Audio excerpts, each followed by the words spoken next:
Assessment year 2024-25 की ITR filing start हो चुकी है। अगर आप इनकम टैक्स के पोर्टल पे आएंगे और फाइल करने जाएंगे तो आपको पता चलेगा कि आईटीआर 1, आईटीआर 2, आईटीआर 4 जो है वो अवेलेबल करा दिया गया है। अगर आप ऑफलाइन फाइल करना चाहते हैं तो भी आप देखेंगे यहाँ पे आपको ऑप्शंस देखने को मिल जाएंगे।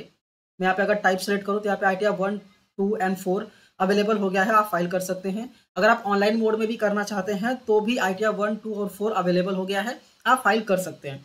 बट सबसे इंपॉर्टेंट सवाल ये आता है कि फाइलिंग करना कब चाहिए, क्योंकि अप्रैल आ गया है और ये आज ही 1 अप्रैल है। तो क्या हम आज ही फाइलिंग कर दें अगर अवेलेबल हो गया है तो जवाब ये है कि आपको दो चीज़ें देखनी पड़ती हैं अगर आप आईटीआर फाइल कर रहे हैं तो।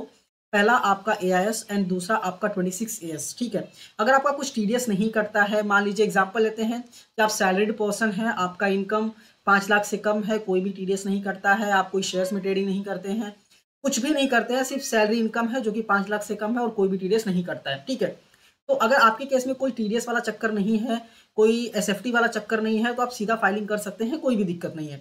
बट अगर आपका टीडीएस कटता है तो आपको 26 एस और एआईएस प्रॉपर्ली चेक करना है कि क्या आपका जितना भी टीडीएस कटा है, क्या सारे टीडीएस आपके 26 एस या फिर एआईएस में शो कर रहे हैं या नहीं।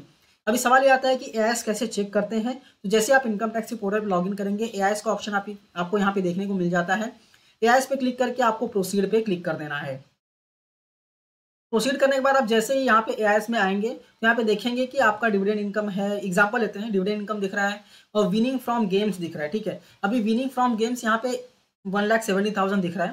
तो अभी आपको ये चेक करना है कि ये जो 1,70,000 दिख रहा है, क्या ये पूरे साल का जितना भी टीडीएस कटा था ये पूरा दिख रहा है क्या। ठीक है, अगर पूरा दिख रहा है तो कोई दिक्कत नहीं है, आप फाइलिंग कर सकते हैं। बट अभी आप अप्रैल में है तो यहाँ पे हाईली चांस है कि आपका दिखेगा ही नहीं, क्योंकि अभी मार्च गया हुआ है और Q4 के रिटर्न्स टीडीएस के अभी तक गए नहीं है। ठीक है, तो Q4 के जो डिटेल्स है ना टीडीएस वाले, वो टीडीएस आपको पक्का भी नहीं दिखेंगे। ठीक है, तो अगर आपका Q4 में कोई विनिंग नहीं था, Q4 में कोई टीडीएस नहीं था, ठीक है, और Q1 या फिर 2 में ही सिर्फ टीडीएस था, तो आप फाइल कर सकते हैं, फिर कोई दिक्कत नहीं है, क्योंकि Q4 में कोई टीडीएस था ही नहीं, मतलब ये सारी चीजें अपडेट हो चुकी होंगी। ठीक है, तो ये आपको चेक करना है एक बार कि सारी चीजें अपडेट है या नहीं। ये एआईएस मैंने आपको बता दिया। 26 कैसे देखते हैं वो भी देख लेते हैं। आपको ई फाइल सेक्शन में जाना है इनकम टैक्स पोर्टल पे। यहाँ पे इनकम टैक्स रिटर्न पे सेलेक्ट जैसे ही करेंगे तो यहाँ पे व्यू फॉर्म 26 आ जाता है, इस पर आपको क्लिक करना है। जैसे ही क्लिक करेंगे यहाँ पे कंफर्म का ऑप्शन आएगा, कंफर्म पे क्लिक कर दीजिए, नया टैब ओपन होगा। आई एग्री पे यहाँ पे टिक करना है और प्रोसीड पे क्लिक करना है। क्लिक करने के बाद व्यू टैक्स क्रेडिट है ना, इस पे आपको क्लिक कर देना है। क्लिक करने के बाद यहाँ पे आपको असेसमेंट ये चूज करना है जो कि है 24-25। इसके बाद आपको व्यू एज HTML करना है और व्यू डाउनलोड पे आपको क्लिक कर देना है। क्लिक करने के बाद स्क्रॉल डाउन करके जब आप नीचे आएंगे तो यहाँ पे देखिए सारी चीजें यहाँ पे दिख रही हैं।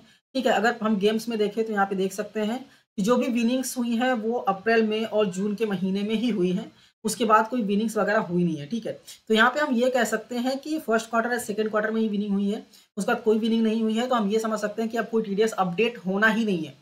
ठीक है, तो आप चाहें तो यहाँ पे फाइलिंग कर सकते हैं, कोई प्रॉब्लम नहीं है। बट अगर आपका पूरे साल टीडीएस कटा हुआ है तो Q4 का जो टीडीएस है वो अपडेट नहीं हुआ है। ठीक है, हुआ ही नहीं होगा क्योंकि अभी तो अप्रैल जस्ट आया है। तो आपको वेट करना है कि Q4 का टीडीएस भी अपडेट हो जाए प्रॉपरली। उसके बाद आपको चेक करना है कि जितना टीडीएस अपडेट हुआ है क्या एग्जैक्टली उतना ही टीडीएस कटा है। ठीक है, अगर सारी चीज़ें परफेक्ट हैं, कोई दिक्कत नहीं है, सारी चीज़ें अपडेट हो गई हैं एआईएस या फिर 26 में, तो आप फाइलिंग कर सकते हैं, कोई दिक्कत नहीं है। तो आई होप आपको क्लियर समझ में आ गया होगा कि फाइलिंग करनी है या नहीं करना है और कौन कौन से आईटीआर फॉर्म्स अभी रेडी हो गए हैं फाइलिंग करने के लिए।